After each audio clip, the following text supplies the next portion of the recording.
Il ne reste que 6 jours avant la fermeture du mercato. 6 jours seulement.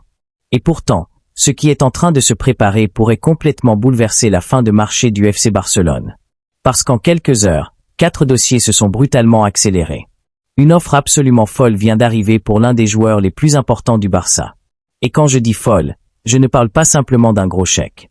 On parle d'une proposition de 150 millions d'euros accompagnée d'un joueur qui, à lui seul, pourrait être titulaire dans pratiquement tous les grands clubs européens. Mais ce n'est pas tout. Pendant ce temps, la situation de Julián Álvarez à l'Atlético de Madrid devient de plus en plus difficile à comprendre. Et à mon avis, nous avons dépassé depuis longtemps la simple question sportive ou financière.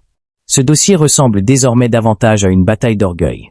Et comme si cela ne suffisait pas, Hansi Flick aurait identifié depuis plusieurs mois le défenseur qu'il considère comme idéal pour compléter son équipe. Un jeune central gaucher, capable également d'évoluer sur le côté, et dont le transfert pourrait s'accélérer dans les prochains jours. Je vais volontairement garder quelques noms pour plus tard. Parce que lorsque vous allez comprendre que Manchester City serait prêt à sacrifier en plus des 150 millions, pourquoi Flick insiste autant pour son défenseur et surtout à quoi pourrait ressembler le Barça si les derniers dossiers se débloquent avant le 31 août, vous allez comprendre pourquoi ces 6 prochains jours peuvent totalement changer la saison. Alors si vous aimez ce genre de vidéo où l'on décortique les coulisses du mercato jusqu'au bout, abonnez-vous, laissez un like et partagez la vidéo. Ça aide énormément la chaîne et surtout, restez bien jusqu'à la fin parce que la composition potentielle de ce nouveau Barça, je vous la donnerai seulement après avoir expliqué tous les dossiers. Il y a encore quelques semaines, la situation était pourtant complètement différente. Le Barça voulait bouger, Flick réclamait certains profils, Deco travaillait sur plusieurs pistes, mais il manquait quelque chose d'essentiel, de la marge financière. Aujourd'hui, le décor a changé. Les départs évoqués dans ce mercato ont permis au club de récupérer une somme importante. Alejandro Balde vers Manchester United, Marc Casado vers Nottingham Forest et Hector Ford vers Dortmund. 3 opérations qui auraient permis au Barça de générer autour de 100 millions d'euros et surtout de retrouver une vraie capacité d'action. Et c'est là que le travail réalisé en coulisses devient intéressant. Parce que Deco n'a pas besoin de recruter simplement pour empiler des noms. Flick a des demandes très précises. Il lui manque essentiellement 2 choses. Un véritable numéro 9. Et un défenseur central gaucher. Pour le premier dossier, évidemment, vous connaissez déjà le feuilleton qui accompagne le Barça depuis des semaines. Julián Álvarez. Mais avant d'y revenir, parlons de cette défense, parce que c'est probablement le dossier le plus sous-estimé de cette fin de mercato. Le départ d'Araujo vers Liverpool a laissé un vide très particulier. Pas simplement parce que le Barça a perdu un défenseur supplémentaire, mais parce que Flick cherche un profil capable d'évoluer très haut, d'assumer les espaces dans son dos et surtout de relancer proprement sous pression. Et parallèlement, la situation de Jules Koundé s'est compliquée. D'après le scénario présenté dans ce dossier, Koundé aurait fait comprendre à Flick qu'il souhaitait retrouver durablement une place dans l'axe plutôt que continuer sur le côté droit. Mais Flick fonctionne d'une manière très particulière. Pour lui, aucun joueur ne choisit son poste simplement parce qu'il préfère évoluer à cet endroit. Le collectif passe avant tout. Et sa réponse aurait donc été très claire. Si Koundé veut jouer central, alors il doit gagner cette place face aux autres. Résultat, dans la hiérarchie décrite actuellement, Eric Garcia aurait pris davantage d'importance à droite tandis que Koundé se retrouve beaucoup moins incontournable dans l'axe qu'il pouvait l'imaginer. Et personnellement, j'aime beaucoup cette manière de fonctionner. Parce qu'un entraîneur commence à perdre son vestiaire au moment où certains joueurs pensent pouvoir imposer leurs propres conditions. Un joueur peut évidemment discuter avec son coach. Il peut expliquer où il se sent meilleur. Mais à la fin, celui qui construit l'équipe reste l'entraîneur. Flick semble avoir envoyé ce message à tout le vestiaire. Et c'est justement pour cette raison que le Barça travaille sur un nouveau central. Seulement, avant de vous révéler son identité, il faut parler du dossier qui pourrait complètement changer l'équilibre économique du club. Manchester City s'intéresse à un joueur du Barça. Mais pas avec une offre ordinaire. Imaginez un instant que vous soyez Deco. Votre téléphone sonne. Manchester City vous annonce qu'il veut l'un de vos milieux de terrain. Vous répondez immédiatement qu'il n'est pas à vendre. Et là, le City pose une proposition qui oblige forcément à réfléchir. 150 millions d'euros, plus Phil Foden. Oui. 150 millions. Et Phil Foden. Même pour un club qui n'a aucune intention de vendre, c'est le genre de proposition qui change complètement une conversation. Parce que Foden n'est évidemment pas un joueur ajouté dans l'opération simplement pour compléter la somme. On parle d'un joueur de 26 ans, capable d'évoluer comme milieu offensif, intérieur ou ailier, doté d'une qualité technique exceptionnelle et qui a déjà connu les plus grandes compétitions avec Manchester City. Donc naturellement, la question devient immédiatement, Quel joueur du Barça peut pousser City à envisager une opération aussi énorme? Pedri, Lamine Yamal, Rodri? Non. Selon les informations présentées dans ce dossier, le joueur ciblé serait Fermin Lopez. Et là, le débat devient vraiment intéressant.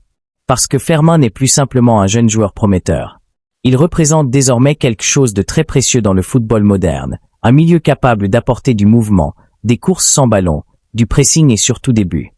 Il peut commencer une action très loin de la surface et terminer cette même action 15 secondes plus tard dans les 16 mètres. Ce genre de profil est extrêmement difficile à trouver. Et cela expliquerait pourquoi Manchester City serait prêt à aller aussi loin. Le milieu de terrain du club anglais doit être renouvelé après plusieurs changements importants, et un joueur comme Fermin correspond parfaitement à ce besoin d'intensité. Mais maintenant, mettons-nous du côté du Barça. Est-ce que vous refusez immédiatement? Sportivement, je peux comprendre le refus. Fermin a encore énormément d'années devant lui. Il connaît le club. Il connaît le système. Flick l'apprécie. Et son profil apporte quelque chose que Pedri ou Rodri n'apportent pas exactement de la même manière. Mais économiquement, 150 millions plus Foden. Je vais vous dire ce que j'en pense. Aucune direction sérieuse ne peut simplement raccrocher le téléphone sans étudier une telle proposition. Cela ne veut pas dire qu'il faut vendre. Cela veut dire qu'à ce niveau-là, il faut réfléchir. Parce qu'avec 150 millions d'euros, le Barça pourrait financer plusieurs opérations, régler une partie de ses problèmes de fair play financier et accélérer immédiatement certains dossiers encore bloqués. Et vous récupérez Foden dans l'opération. Donc j'ai une question pour vous. Si vous étiez Deco, vous acceptez 150 millions plus Foden pour Fermin, oui ou non? Dites-le moi dans les commentaires, parce que je pense sincèrement que les supporters vont être extrêmement divisés sur cette question.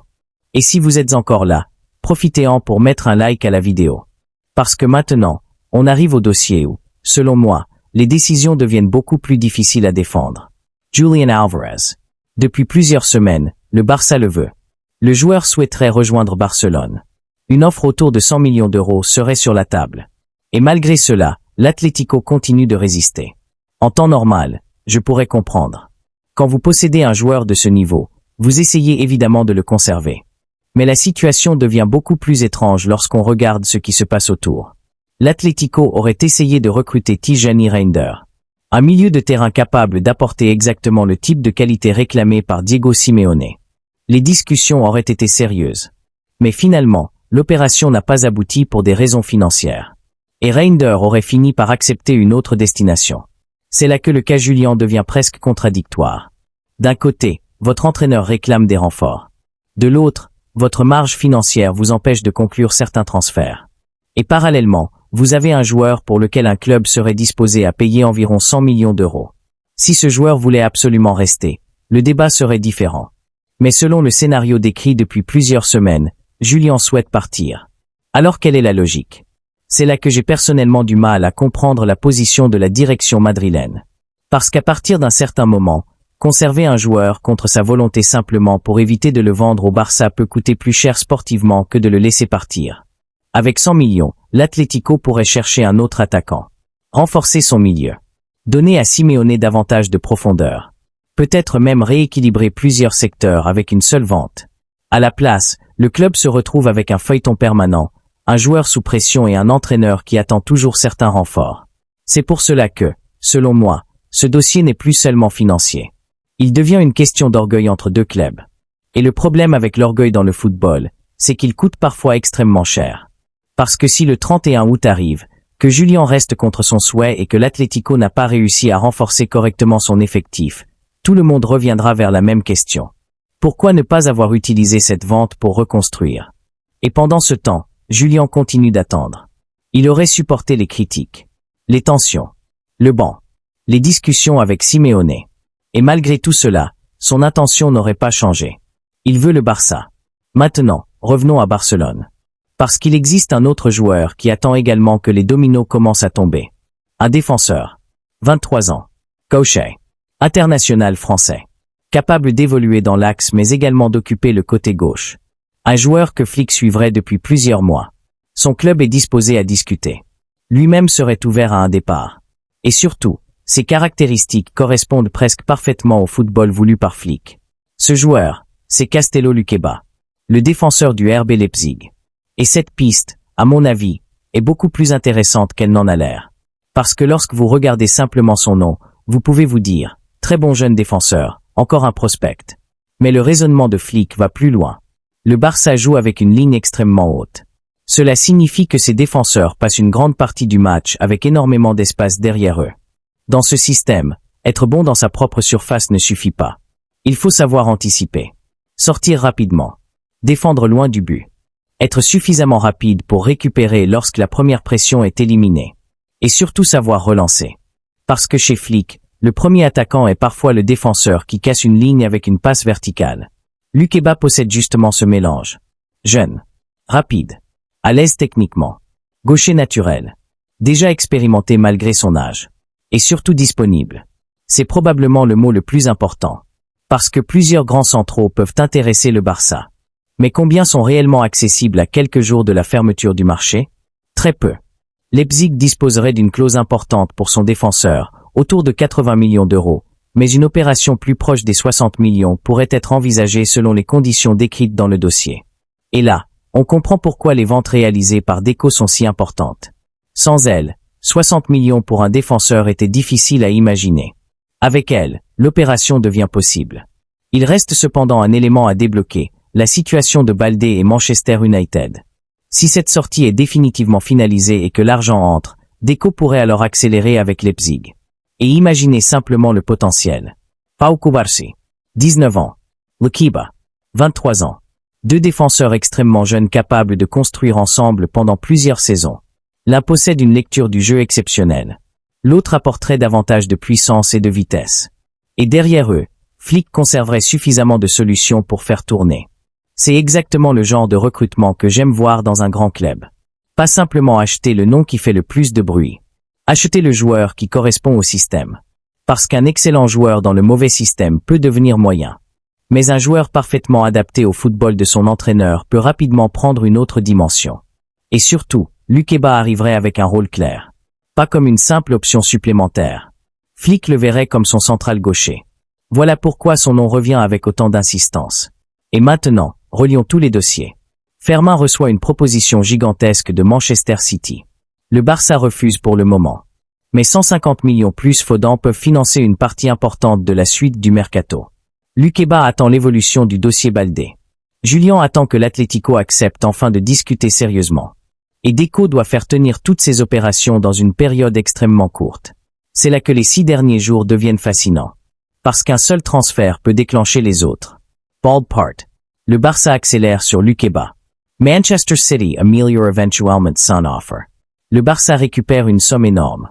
La pression augmente autour de Julian. Et soudain, le dernier jour du marché peut devenir complètement fou. Maintenant, comme promis au début, regardons ce que pourrait devenir l'équipe si les dossiers évoqués se concluent. Joan Garcia dans les buts. Cubarsí installé dans l'axe. Lukeba à ses côtés pour apporter ce profil gaucher réclamé par Flick. Au milieu, Rodri comme point d'équilibre, Pedri chargé d'organiser et Fermin apportant ses courses vers la surface, sauf évidemment si Manchester City réussit finalement à faire changer d'avis le Barça, auquel cas Phil Foden deviendrait immédiatement une possibilité absolument fascinante dans ce rôle. Sur les côtés, les différentes recrues mentionnées tout au long de ce mercato offriraient davantage de profondeur. Lamine Yamal conserverait évidemment son influence à droite. Rafinha, Adeyemi ou les autres options pourraient occuper le côté opposé selon les matchs. Et devant. C'est là que tout dépend encore du dossier Julian Alvarez. Parce que si Julian arrive, cette équipe change complètement de dimension. Imaginez un milieu Rodri Pedri Fermin derrière une attaque avec Lamine d'un côté et Julian dans l'axe. Puis derrière eux, Cubarsí et Lukeba capables de défendre très haut. Sur le papier, c'est une équipe construite exactement pour jouer comme Flick le souhaite. Presser, récupérer rapidement, attaquer avec énormément de joueurs et maintenir l'adversaire très loin du but. Est-ce que cela garantit de gagner la Ligue des Champions? Évidemment que non. Le football ne fonctionne jamais comme ça. Mais ce serait probablement l'un des effectifs les plus cohérents que le Barça ait construit depuis plusieurs années. Et c'est peut-être cela le plus intéressant dans tout ce mercato. Ce n'est pas simplement la quantité de noms. C'est la sensation qu'il existe enfin une logique. Un joueur part, le club semble déjà savoir quel profil doit le remplacer. Une opération se bloque, Deco cherche de nouvelles ressources. Flick réclame une caractéristique très précise, le recrutement essaie de lui fournir exactement ce type de joueur. C'est ce qui peut transformer un mercato spectaculaire en véritable projet sportif. Maintenant, il faut terminer le travail. Parce qu'entre avoir 3 opérations presque prêtes et les signer réellement avant le 31 août, il existe une énorme différence. Manchester City pourrait revenir. Leipzig pourrait changer ses exigences. Manchester United pourrait ralentir pour Baldé. L'Atlético pourrait continuer à bloquer Julian jusqu'à la dernière heure. Tout est encore possible. Et c'est exactement pour cela que ces derniers jours vont être passionnants. Personnellement, s'il y avait une priorité absolue, je commencerais par Lukeba. Pourquoi? Parce que le Barça a déjà énormément de qualité offensive. Même si Julian n'arrive pas immédiatement, Flick possède différentes solutions devant. Mais un central gaucher rapide, jeune, capable de défendre loin de son but et suffisamment propre techniquement pour construire sous pression, c'est un profil beaucoup plus rare. Ensuite, évidemment, si l'Atlético ouvre enfin la porte à Julian, Deco doit essayer. Et concernant Fermin, je conserverai le joueur tant que Manchester City reste sur cette proposition. Oui, même à 150 millions plus Foden. Parce qu'un projet ne peut pas toujours fonctionner en vendant immédiatement chaque joueur dès qu'une offre exceptionnelle arrive. Mais si City augmente encore la proposition, alors là, je pense que le Barça serait obligé d'avoir une discussion très sérieuse. C'est ce qui rend ce dossier presque impossible à trancher. Sportivement, garder Fermin semble logique. Financièrement, refuser définitivement une offre de cette ampleur peut sembler presque irrationnel. Et c'est précisément pour cela que j'ai envie de connaître votre avis. Vous êtes Deco. 3 décisions devant vous. Première décision, Fermin. 150 millions plus Phil Foden. Vous acceptez ou vous refusez. Deuxième décision, Julian Alvarez. Vous continuez jusqu'au dernier jour ou vous abandonnez pour chercher immédiatement une alternative. Troisième décision, Lukeba. Vous investissez autour de 60 millions sur lui ou vous considérez qu'il existe une priorité plus importante. Écrivez-moi vos 3 réponses dans les commentaires. Parce que dans quelques jours seulement, nous saurons si Deco a réussi à transformer une situation qui semblait bloquée au début du mercato en l'un des marchés les plus ambitieux du Barça de ces dernières années. 6 jours. Une offre gigantesque pour Fermin. Un Manchester City prêt à sacrifier Foden. Julian toujours bloqué à Madrid. Lukeba qui attend que les dernières conditions soient réunies. Et Flick qui pourrait bientôt disposer d'un effectif presque construit sur mesure pour son football. Tout peut encore s'effondrer. Mais tout peut également se débloquer en quelques heures. C'est ça, le mercato. Pendant plusieurs semaines, les négociations semblent ne jamais avancer. Puis un appel arrive. Une vente se conclut. Un club cède. Et 3 opérations se déclenchent presque simultanément. Alors surveillez bien les prochains jours. Parce que le prochain mouvement pourrait entraîner tous les autres. Et le 31 août, lorsque le marché fermera enfin ses portes, nous saurons si cette équipe dont on parle aujourd'hui était simplement un rêve de fin de mercato. Ou si Flick vient réellement de construire un Barça capable de regarder les plus grands clubs européens droit dans les yeux. 6 jours pour le savoir. Et vu tout ce qui est encore sur la table, quelque chose me dit que le dernier mot de ce mercato est encore très loin d'avoir été prononcé.